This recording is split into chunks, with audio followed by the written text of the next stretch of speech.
আসসালামু আলাইকুম। সবাইকে আমন্ত্রণ জানাচ্ছি এবি নিউজে। দর্শক, আজ ঈদের দিন, সবাইকে জানাচ্ছি ঈদের শুভেচ্ছা। ঈদ মোবারক। পুরো সংবাদ জুড়ে আপনাদের সঙ্গে থাকবো আমি সুমাইয়া মেঘলা। শুরুতেই জানিয়ে দেব সংবাদ শিরোনাম। ঐতিহাসিক শোলাকিয়ায় 6 লাখেরও বেশি মুসল্লির সমাবেশ, বাইতুল মোকাররমে হাজারো মুসল্লির অংশগ্রহণ। ঈদ শুভেচ্ছা বিনিময়ে তারেক রহমানের বার্তা, প্রত্যাশিত বাংলাদেশ গড়তে আল্লাহর কাছে প্রার্থনা। ঈদের দিনে নীরব ঢাকায় ফাঁকা সড়ক, রাষ্ট্রপতি অভিশংসনের দাবি নাসিরুদ্দিন পাটোয়ারির। ইরানে স্থল হামলার পরিকল্পনা নিয়ে জল্পনা, ট্রাম্প সিদ্ধান্ত নেননি, তবে প্রস্তুতি চলছে জোরে সোরে। ইরানের খারব দ্বীপ দখলের পরিকল্পনা করছে যুক্তরাষ্ট্র, হরমুজ প্রণালী খুলতে চাপ বাড়াতে ওয়াশিংটনের নতুন কৌশল। বাংলাদেশে ঈদের আনন্দে মেতেছেন ক্রিকেটাররা, সময় কাটাচ্ছেন প্রিয়জনদের সাথে। ভোরের কুয়াশা কাটার আগেই জনসমুদ্রে পরিণত হয় ঐতিহাসিক শোলাকিয়া ঈদগাহ ময়দান। দেশের সবচেয়ে বড় ও প্রাচীন ঈদের জামাতে এবার অংশ নিয়েছেন 6 লাখেরও বেশি মুসল্লি। সাম্প্রতিক সময়ের মধ্যে এটিকে অন্যতম বৃহৎ ধর্মীয় সমাবেশ হিসেবে দেখা হচ্ছে। শনিবার সকাল 10টায় অনুষ্ঠিত 199তম ঈদ উল ফিতরের এই জামাতে ইমামতি করেন শহরের বড় বাজার জামে মসজিদের খতিব মুফতি আবুল খায়ের মোহাম্মদ সাইফুল্লাহ। ধর্মীয় ভাব গাম্ভীর্য ও কঠোর নিরাপত্তার মধ্য দিয়ে শান্তিপূর্ণভাবে সম্পন্ন হয় জামাত। জেলা প্রশাসক ও শোলাকিয়া ঈদগাহ পরিচালনা কমিটির সভাপতি মোহাম্মদ আসলাম মোল্লা জানান, দেশ বিদেশ থেকে আগত লাখো মুসল্লির উপস্থিতিতে এবারের জামাত ছিল নজিরবিহীন। স্মরণকালের সবচেয়ে বেশি মুসল্লির সমাগম হয়েছে এবার। অন্যদিকে রাজধানীর বাইতুল মোকাররম জাতীয় মসজিদে পবিত্র ঈদ উল ফিতরের পঞ্চম ও শেষ জামাত অনুষ্ঠিত হয়েছে। শনিবার সকাল 10:45 অনুষ্ঠিত এই জামাতে ইমামতি করেন ইসলামিক ফাউন্ডেশনের মুফতি মাওলানা মোহাম্মদ আবদুল্লাহ। সরেজমিনে দেখা যায়, প্রথম 4টি জামাতের মতো শেষ জামাতেও কয়েক হাজার মুসল্লি অংশ নেন। তবে প্রথম 2টি জামাতের তুলনায় পরের জামাতগুলোতে মুসল্লির সংখ্যা কিছুটা কম ছিল। শেষ জামাতে যুবকদের উপস্থিতি তুলনামূলক কম দেখা গেছে। প্রতিটি জামাতের আগে অনেক মুসল্লিকে সাদাকাতুল ফিতর বিতরণ করতেও দেখা গেছে।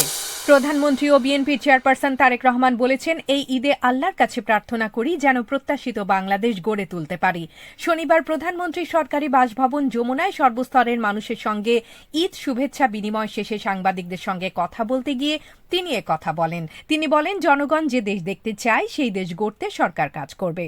1971 এবং 2024 সালে যারা শহীদ হয়েছেন তাদের প্রতি শ্রদ্ধা জানিয়ে তিনি বলেন, প্রত্যাশিত দেশ গড়তে দলমত নির্বিশেষে সবাইকে নিয়ে ঐক্যবদ্ধভাবে এগিয়ে যেতে হবে। তিনি সবার সহযোগিতা কামনা করেন এবং দেশের শান্তি, উন্নয়ন ও সমৃদ্ধির জন্য দোয়া চান। আরও বেশি শান্তিপূর্ণভাবে আমরা ঈদ উদযাপন করতে সক্ষম হই, দেশের সকল শ্রেণী পেশার মানুষকে সাথে নিয়ে। একই সাথে আসুন এই ঈদে আল্লাহ রাব্বুল আলামিনের কাছে আমরা রহমত চাই, যেন আল্লাহ আমাদেরকে সেই রহমত দেন যাতে করে আমরা বাংলাদেশের মানুষের সেই প্রত্যাশিত সেই বাংলাদেশকে ধীরে ধীরে গড়ে তুলতে পারি। আজকের এই ঈদের দিনে দেশবাসীর কাছে আমি দোয়া চাই, একই সাথে দেশবাসীর কাছে আমি অনুরোধ জানাবো যে আপনাদের সহযোগিতা যদি থাকে, ইনশাল্লাহ আপনাদের এই নির্বাচিত সরকার দেশকে আপনাদের চাওয়া অনুযায়ী দেশ গঠনের কাজে সর্বোচ্চ শক্তি দিয়ে চেষ্টা চালিয়ে যাবে। এদিকে পবিত্র ঈদ উল ফিতর উপলক্ষে প্রধানমন্ত্রী তারেক রহমানের সঙ্গে সাবেক প্রধান উপদেষ্টা ডক্টর মোহাম্মদ ইউনূসের শুভেচ্ছা বিনিময় অনুষ্ঠিত হয়েছে। আজ শনিবার ঈদের দিন দুপুর 12টায় রাজধানীর সরকারি বাসভবন যমুনায় এক সৌহার্দ্যপূর্ণ পরিবেশে এই সাক্ষাৎ অনুষ্ঠিত হয়। এ সময় প্রধানমন্ত্রী তারেক রহমানের সহধর্মিণী ডক্টর জোবাইদা রহমান, কন্যা জাইমা রহমান এবং ভাই প্রয়াত আরাফাত রহমান কোকোর স্ত্রী শর্মিলা রহমান সহ পরিবারের অন্য সদস্যরা উপস্থিত ছিলেন। সাক্ষাৎ শেষে সবাই অত্যন্ত আনন্দঘন পরিবেশে যৌথ ছবি তোলেন। যানজট, মানুষের ভিড় আর বাস্তবতায় মুখর ঢাকা ঈদের দিনে যেন সম্পূর্ণ বদলে যায়। চারদিকে নেমে আসে নীরবতা। পথঘাট ফাঁকা, মূল সড়কে বাসের সংখ্যা হাতে গোনা, মানুষের উপস্থিতিও খুব কম। শনিবার ঢাকার মতিঝিল, গুলিস্তান, বাড্ডা, মালিবাগ, কমলাপুর ও মুগদার প্রধান সড়ক ঘুরে দেখা গেছে হাতে গোনা কিছু মানুষ ঈদের নতুন পোশাক পরে এদিক ওদিক হাঁটছেন। সড়কে কিছু প্রাইভেট কার চললেও বাসের সংখ্যা ছিল খুবই কম, আর যেগুলো চলছিল সেগুলো প্রায় যাত্রীশূন্য। রিকশা ও সিএনজির সংখ্যা তুলনামূলক বেশি দেখা গেলেও যাত্রীরা অভিযোগ করেছেন অতিরিক্ত ভাড়া নেয়ার। ঈদের দিনে রাজধানীর এই নীরবতা বিকেলের দিকে কিছুটা ভাঙতে পারে বলে ধারণা করা হচ্ছে, যখন মানুষ পরিবার পরিজন নিয়ে বের হন ঘুরতে বা আত্মীয় স্বজনের বাড়িতে যেতে।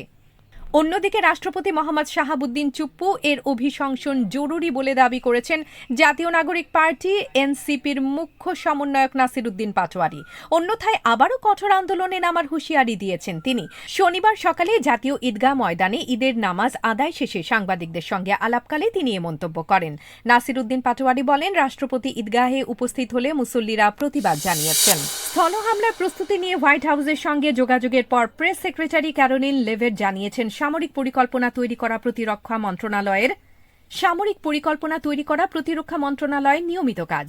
তার ভাষায়, এসব পরিকল্পনা করা মানে এই নয় যে প্রেসিডেন্ট ডোনাল্ড ট্রাম্প ইতোমধ্যে ইরানে স্থল হামলার সিদ্ধান্ত নিয়ে ফেলেছেন, বরং সর্বাধিনায়কের সামনে একাধিক বিকল্প রাখতেই এসব পরিকল্পনা করা হয়। তবে পরিকল্পনাগুলো এতটাই বিস্তারিত যে স্থল হামলা হলে ইরানের সেনা ও প্যারামিলিটারি সদস্যদের আটক করা হলে তাদের সঙ্গে কি করা হবে, কোথায় পাঠানো হবে, এসব বিষয়ও নির্দিষ্ট করে রাখা হয়েছে। পরিস্থিতি কোন দিকে গেলে স্থল হামলার নির্দেশ দেওয়া হতে পারে তা এখনো স্পষ্ট নয়। এদিকে গত কয়েকদিন ধরে মধ্যপ্রাচ্যে কয়েক হাজার মেরিন সেনা পাঠানো শুরু করেছে যুক্তরাজ্য। ধারণা করা হচ্ছে তারা আগামী এক সপ্তাহের মধ্যে অঞ্চলটিতে পৌঁছে যাবে। জ্যেষ্ঠ সামরিক কর্মকর্তারা ইরানের সম্ভাব্য স্থল হামলার জন্য বিশেষ পরিকল্পনা প্রস্তুত করতে অনুরোধ করেছেন বলেও জানা গেছে। তবে ইরানে সেনা পাঠানো হবে কিনা সে বিষয়ে ট্রাম্প এখনও গভীরভাবে চিন্তাভাবনা করছেন। গত মঙ্গলবার তিনি জানান, তিনি ইরানে কোনো স্থল সেনা পাঠাবেন না। ইরানের অর্থনীতির মেরুদণ্ড হিসেবে পরিচিত খারক দ্বীপ দখল বা অবরোধের পরিকল্পনা করছে যুক্তরাষ্ট্র। হরমুজ প্রণালী পুনরায় খুলে দিতে ইরানকে বাধ্য করার অংশ হিসেবে এই কৌশলগত গুরুত্বপূর্ণ দ্বীপকে লক্ষ্যবস্তু করার বিষয়টি বিবেচনায় রয়েছে বলে মার্কিন প্রশাসনের অন্তত 4টি সূত্র অ্যাক্সিওসকে নিশ্চিত করেছে। অ্যাক্সিওসের প্রতিবেদনে বলা হয়েছে, ইরানের সঙ্গে শুরু হওয়া যুদ্ধ শেষ করতে পারছেন না মার্কিন প্রেসিডেন্ট ডোনাল্ড ট্রাম্প। হরমুজ প্রণালীতে ইরানের কঠোর নিয়ন্ত্রণ ভাঙতে না পারলে যুদ্ধের সমাপ্তি সম্ভব নয়। এদিকে এই অচলাবস্থার কারণে বিশ্ববাজারে জ্বালানির দাম দ্রুত বাড়ছে, যা বৈশ্বিক অর্থনীতিতে চাপ সৃষ্টি করছে। ইরানের অপরিশোধিত তেল রপ্তানির প্রায় 90%ই খারক দ্বীপের মাধ্যমে প্রক্রিয়াজাত হয়। ইরান উপকূল থেকে মাত্র 15 মাইল দূরে অবস্থিত এই দ্বীপ দখলের যে কোনো অভিযান মার্কিন সেনাদের সরাসরি ঝুঁকিতে ফেলতে পারে। মার্কিন সামরিক বাহিনী হরমুজ প্রণালীর আশপাশে ইরানের সামরিক সক্ষমতা আরও দুর্বল করতে পারলে তবেই এমন অভিযান শুরু হতে পারে বলে সূত্রগুলো জানিয়েছে। হোয়াইট হাউসের পরিকল্পনা সম্পর্কে অবগত একটি সূত্র অ্যাক্সিওসকে বলেছে, ইরানিদের আরও দুর্বল করতে আমাদের প্রায় 1 মাস ধরে হামলা চালাতে হবে। এরপর দ্বীপটি দখল করে তাদের উপর চাপ সৃষ্টি করা যাবে। এতে আলোচনার টেবিলে যুক্তরাষ্ট্র সুবিধাজনক অবস্থানে থাকবে। 1 মাস সিয়াম সাধনার পর আজ শনিবার বাংলাদেশে পালিত হচ্ছে পবিত্র ঈদ উল ফিতর। ধর্মপ্রাণ মানুষের মতো দেশের ক্রিকেটাররাও উৎসাহ উদ্দীপনার মধ্য দিয়ে দিনটি উদযাপন করছেন।